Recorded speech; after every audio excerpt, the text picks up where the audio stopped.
Loop Hero is an indie game, believe it or not. It's got a lot of pixely look on it. You can turn that on and off, that pixel look, but I kept it on because that's how I remember things with that pixel look. Loop Hero is a story about a young man who I assume is called Loop Hero, and you're not going to believe this, what's happened in this video game, right? You're not going to believe that this has happened again, but he's woken up and he doesn't remember who he is, or where he is, or what a potato is, or what a skeleton is. If being a video game character is how you choose to spend your time, it must be a real concern that you might one day wake up and not remember anything, because it just seems to happen all the time. What happens in Loop Hero is that you go around this loop, and as you go around the loop you'll be having encounters, and if you win the encounters you get armour drops, or weapon drops, item drops, or you get those tiles along the bottom there. They get dropped at the end of fights as well. And what those tiles basically allow you to do, what they allow Loop Hero to do, is remember the world. So with each tile that gets placed, that's him remembering the world back into existence. It's tremendously detailed. This is the home world where what is described that sometimes some materials somehow manage to hold on to their integrity in this bizarre world that you're in, and you can make buildings out of them. That gives you more kind of buffs when it comes to getting back onto the loop and fighting really hard bastards like this bastard. Unfortunately, when it comes to the fighting, you can see that my stats weren't keeping up there, and I was going to lose that fight, which is why I cut away. That's pretty much what every single fight is like, and that's where it kind of falls a wee bit short, because it's just stats against stats. It is just optimisation, if you like, even when it comes to the additional character classes like the Necromancer here. Is that how you pronounce it? Necromancer? I think it is. If it isn't how you pronounce Necromancer, then please let me know. Put your comments in the likes for me, please.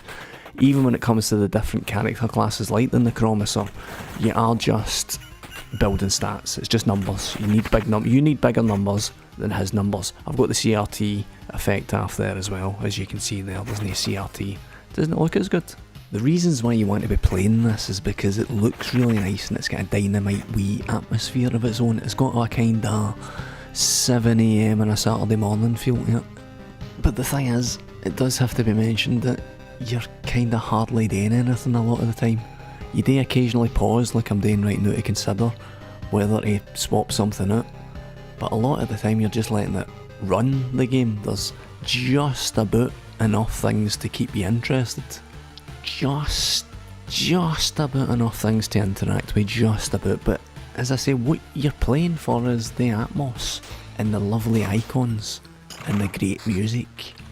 What you're trying to do is complete loops, making them challenging enough for Loop Hero that he levels up enough to be able to take on the boss at the end, but not too challenging that he dies and has to leave the loop early.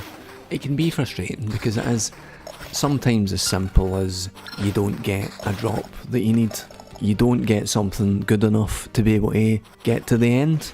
It's as simple as that. Sometimes it just doesn't happen for you. You need to live with it. But check out all the detail in this game. Have a look at all the detail. Is it not brilliant? I'm sorry, I played it. It is brilliant. Look at all the detail. There was a dog that came up for no reason there at the end there. Did you see that? This definitely hits a similar note that Death Crown that I reviewed last month hit.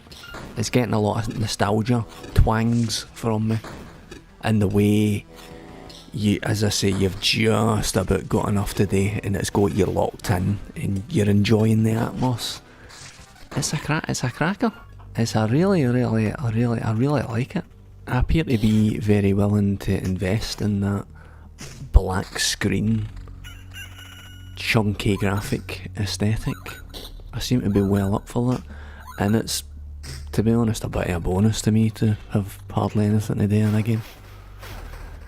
A lot of the time, I'm masking my dislike of having to do things in games by coming up with other reasons for no liking things, but it's actually just that it's asking me to do something.